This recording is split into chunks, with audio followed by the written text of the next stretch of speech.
I do not remember if it was an operations or an ambush, but junior officer of the Armed Forces of the Philippines died doon sa Paquibato. And then, he was not from Mindanao. He was from Antique. Sabi ko, pwede ko bang kausapin yung nanay? So, binigay sa akin yung cellphone, pinakausap sa akin yung nanay, and I had to say sorry again.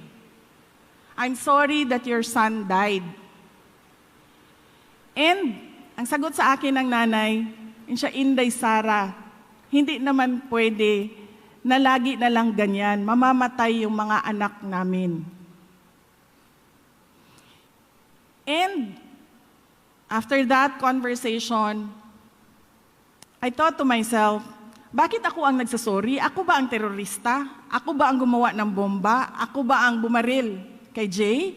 Bakit ako ang nagsasorry? So what I did was invest all my effort into a program that we call Peace 911 in Davao City and address the problem doon sa Paquibato district namin.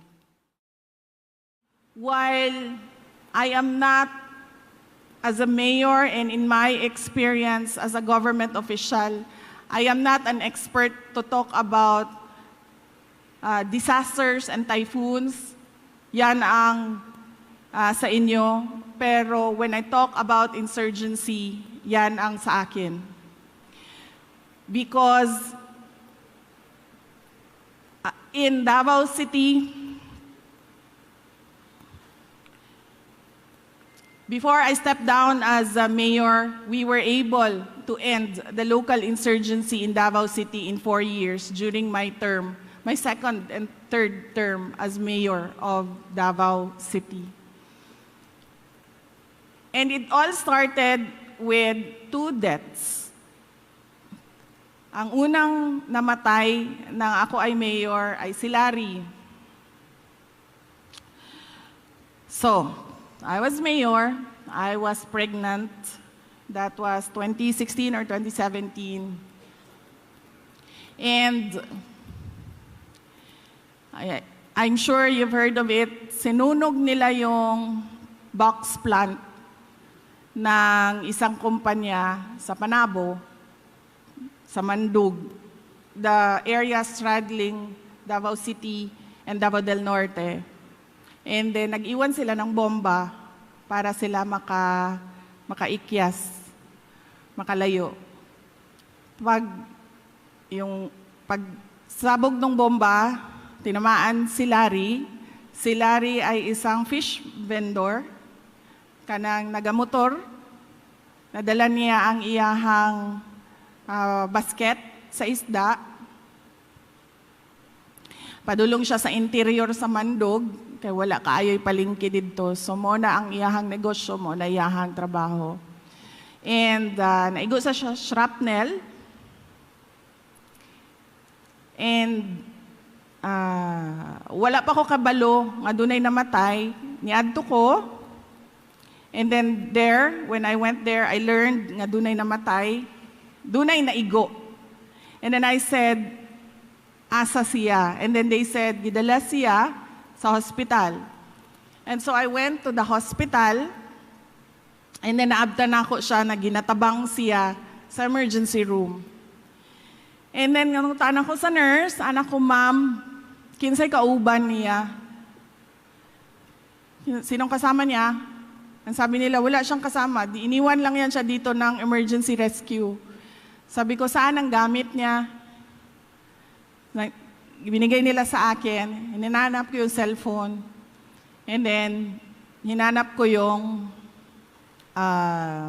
number ng kung sino yung, binasa ko yung mga text messages niya. Hinanap ko kung sino yung medyo personal, intimate ang kanyang messages. And hinulaan ko, ito yung girlfriend o ito yung asawa. So tinawagan ko, and then tinanong ko siya, kasi ang message niya was, I love you, happy anniversary. On that day, it was his wedding anniversary. Tinawagan ko, tinanong ko siya, ma'am, kilala mo si Larry? Based sa ID. And then sabi niya, asawa na ko si Larry. Siya nga no, di ay kinsa ni. Kung si Inday Sara ni, you need to come to the hospital. Ipasundo ti ka because naadiri sa imuhang asawa sa hospital.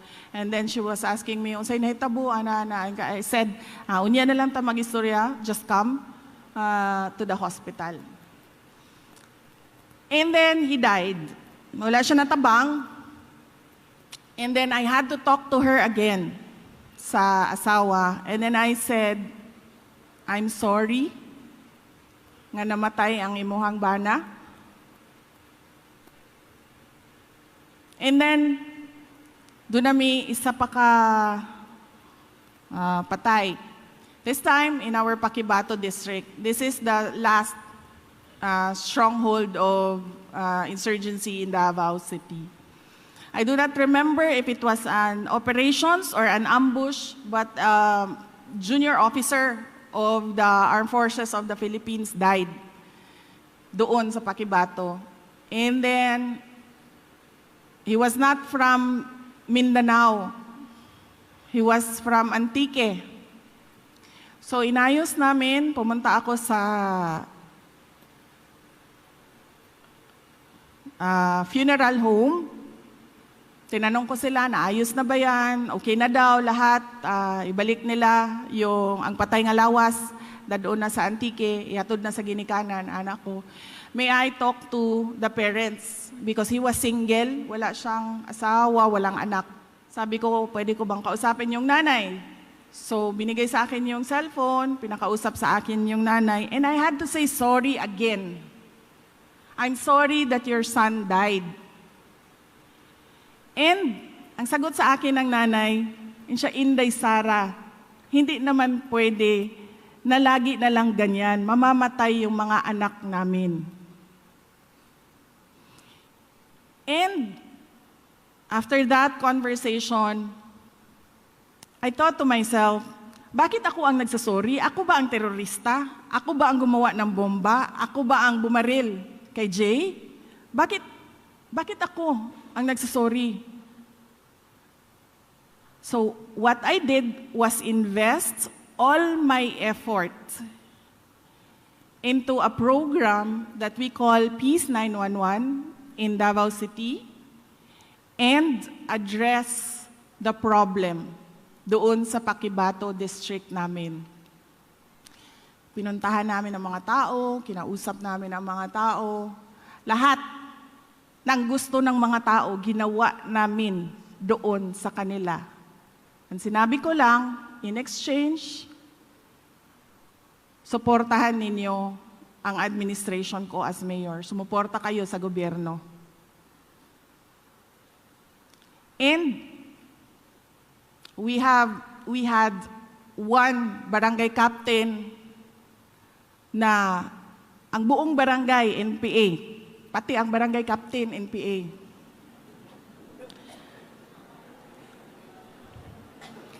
Doon sa Paquibato District. Of course, dahil NPA siya, hindi siya mutuog yun kay Inday Sara. So, there is no, sa akin, sinabi ko sa team, there's no talking to a person na dili na gusto makig-istorya, dili na abli ang iyahang panghuna-huna, dili na siya open to new ideas. And then, on that part, I let the military do their thing. And this barangay captain called the President of the Republic of the Philippines. And he said, they call him Mayor. Mayor, si Kapitan, kuan ni, kahinomdom ka na ko, di ba amigo manta? Dinhi ako sa barangay ko nakabisita ka dinhi sa amua na gina-parade ni Inday Sara ang ako ang balay. Di nami kagawas sa balay kay napuno nami og bala. Kada mo gawas mi na ay bala nga mulupad.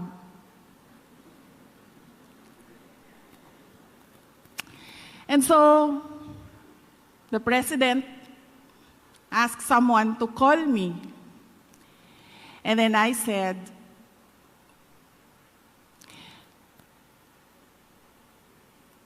kung gusto niya mag-mayor ulit ng Davao City, I'd gladly give this position to him para siya ang mag-decide kung anong gagawin dyan sa Paquibato District. Tell that to the President.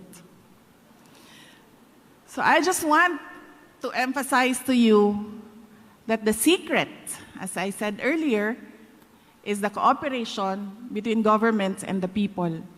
And the success is in the hands of the governor and the mayors.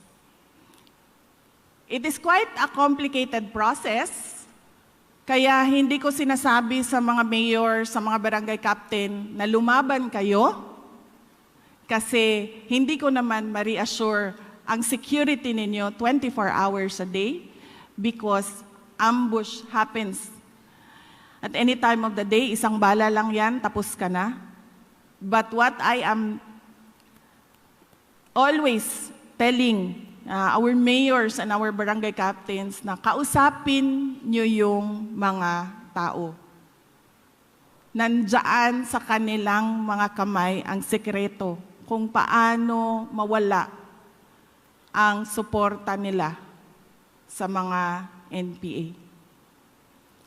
So that is why I am passionate about coming back again and again dito sa inyo sa Samar